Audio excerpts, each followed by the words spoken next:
এই দুনিয়াতে আসার সুযোগ দিলেন। এরপরে আমরা যে জেনেছি যে আমাদের মৃত্যুর সময়টাও কি নির্ধারিত, 1 সেকেন্ড আগানো যাবে না, পিছানো যাবে না। তারপরে আমরা জেনেছি আমরা যে ক্ষেত খামার করি আসলে এগুলোর পিছনে কার হাত? আল্লাহ সুবহানাহু ওয়া তাআলার কুদরত।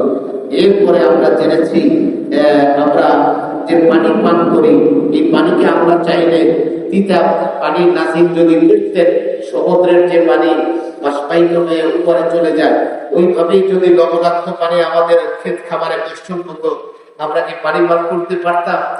ওই লবণাক্ত পানিকে আল্লাহ উপরে নিয়ে রিফাইন করে ঠান্ডা করে তারপরে আমাদের জন্য আল্লাহ তাআলা পাঠিয়ে দিয়েছেন বৃষ্টি করে। সুবহানাল্লাহ।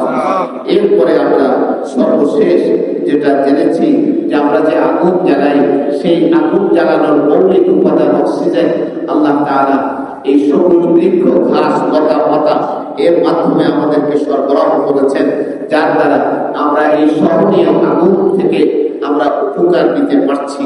আর যদি জাহান্নামের আগুনের মতো তপ্ত হতো আমরা এই আগুনের ধারে কাছেও মিশতে পারতাম না, উপকার নিতে পারতাম না। আল্লাহ তাআলা অসংখ্য নিয়ামতের বর্ণনা আর সৃষ্টি রহস্য আল্লাহ তাআলা আজকের এই অংশ থেকে আমরা শুনেছি। আল্লাহ তাআলাকে চেনার জন্য, জানার জন্য এগুলো আমাদের জন্য সহায়ক। আল্লাহ তাআলা আমাদের সবাইকে কবুল করুন। আমিন।